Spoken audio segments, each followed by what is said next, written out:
The secret of successful retailing is to give customers what they want, a fundamental being followed by the world's largest public corporation and a grocery retailer, none other than the Walmart.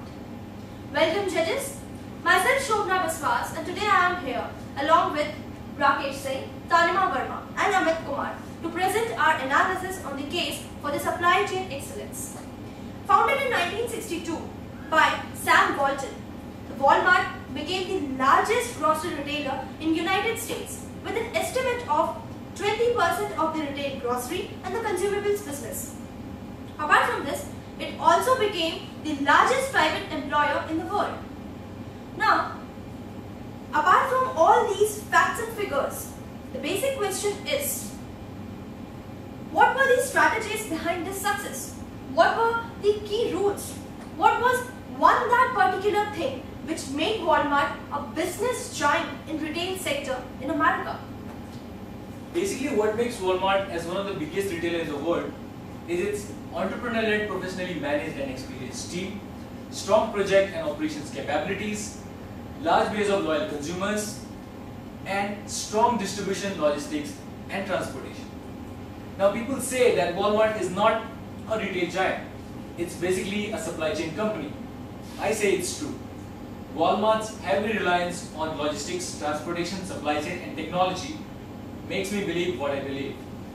Had it not been for the logistics, supply chain and technology, Walmart could not have been the largest behemoth what it is now.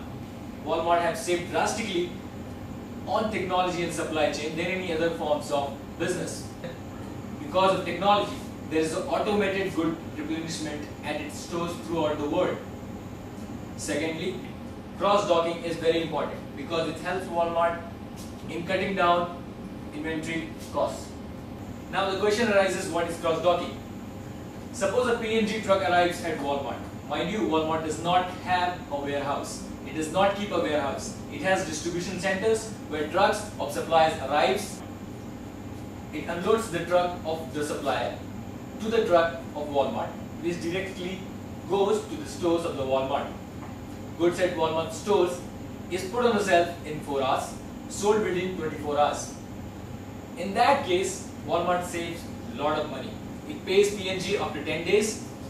What happens is the entire inventory is being funded by the P&G. So now, from Walmart's perspective, what do you think?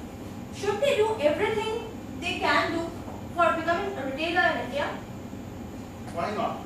India, seen as a retail business, is almost worth $420 billion, growing approximately at a rate of 7 to 8% per annum.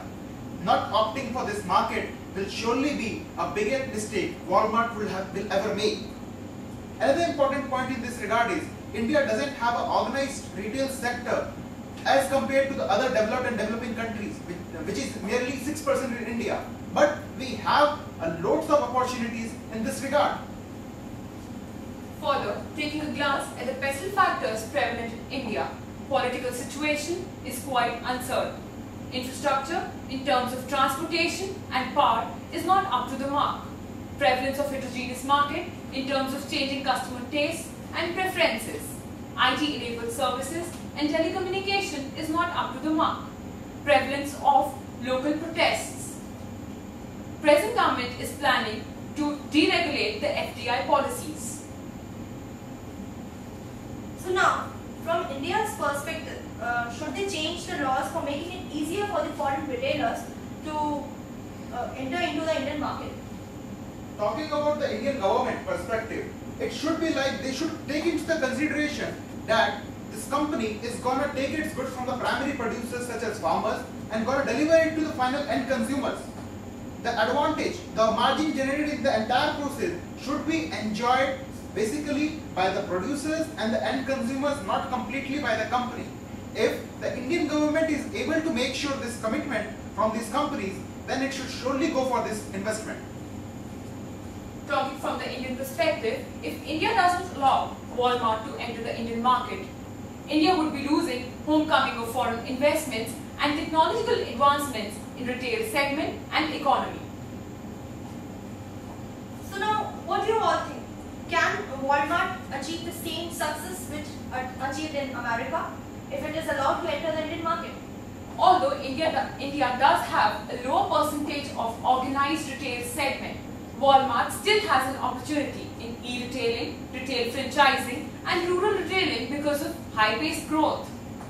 Now talking about the strength, Indian retail industry would be one of the biggest strategic decisions Walmart would have taken to enter in. The strength would be hugely untapped Indian organized market. Secondly, growing Indian middle class. Talking about the weakness, the very complex Indian government policy. Secondly, logistic and infrastructure, which is very much in poor state. Walmart will face issues like social issues, taxation hurdles, and political issues. But trust me, Walmart is gonna have much more opportunities compared.